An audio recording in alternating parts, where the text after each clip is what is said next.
పశ్చిమ గోదావరి జిల్లా పెనుగొండ మండలం వడలి గ్రామంలో ఏరువాక పౌర్ణమిని పురస్కరించుకుని జేడీ ఫౌండేషన్ ఆధ్వర్యంలో రైతులను సత్కరించారు. ఏరువాక పౌర్ణమి సందర్భంగా ఆహారం పండించే రైతుని గౌరవించే ఉద్దేశంతో జేడీ లక్ష్మీనారాయణ తలపెట్టిన రైతు పూజోత్సవం కార్యక్రమం రాష్ట్రంలో పలు గ్రామాల్లో నిర్వహిస్తున్నారు. అందులో భాగంగా జేడీ ఫౌండేషన్ టీం తూర్పు గోదావరి జిల్లా అన్నవరప్పాడు శాఖ ఆధ్వర్యంలో గత 6 సంవత్సరాలుగా నిర్వహిస్తున్నట్టు సభ్యులు నాగేశ్వరరావు తెలిపారు. అన్నవరప్పాడు శాఖ ఆధ్వర్యంలో పెనుగొండ మండలం వడలి గ్రామంలో జయమిత్ర ఆగ్రో సీడ్స్ కోన సూర్యప్రకాష్, వడలి గ్రామ ఎంపీటీసీ చిటికిన నాగేంద్ర ప్రసాద్ రైతులకు పూలదండలు, స్వీట్స్, వస్త్రాలతో సన్మానించారు. ఈరోజు వడలి గ్రామంలో జేడీ ఫౌండేషన్ ఆధ్వర్యంలో రైతు ఏరువాక పౌర్ణమి కార్యక్రమం మనం రైతుల సమక్షంలో చేసుకుంటున్నాం. దీని ముఖ్య ఉద్దేశం రైతులకి మనం ప్రపంచానికే భారతదేశానికే కాదు ప్రపంచానికి కూడా అన్నం పెట్టే రైతన్ని మనం 10 సంవత్సరం ఒకరోజు గౌరవించుకోవాలనే ఉద్దేశంతో జేడీ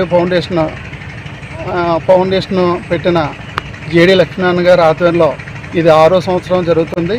ఈ సంవత్సరం వడల్లో రైతులకి మేము గౌరవించుకోవడం జరుగుతుంది.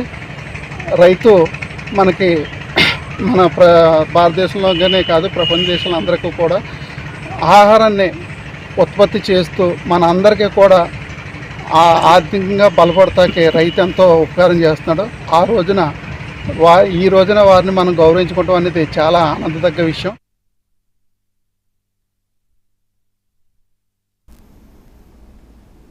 పదేళ్ల నుంచి రైతులు అనుభవిస్తున్న బాధలను, కష్టాలను కాంగ్రెస్ పార్టీ అధికారంలోకి వచ్చిన అనంతరం రైతు రుణమాఫీ చేస్తామని ఇచ్చిన హామీలను నెరవేరుస్తున్నట్లు కిసాన్ కాంగ్రెస్ జిల్లా అధ్యక్షుడు స్టేషన్ గన్పూర్ కోఆర్డినేటర్ వెంకట్రామరెడ్డి అన్నారు.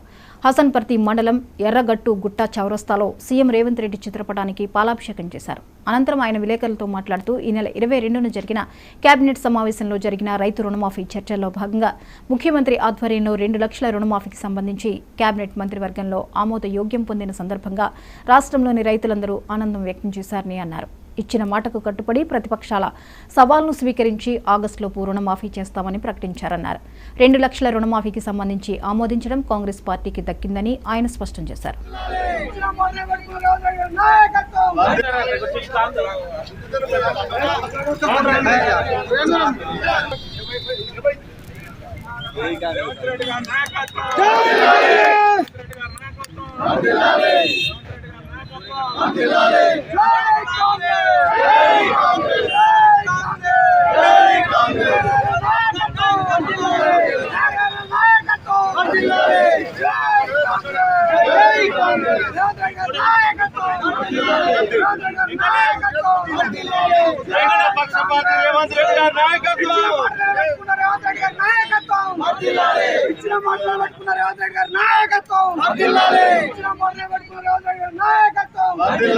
జై కాంగ్రెస్.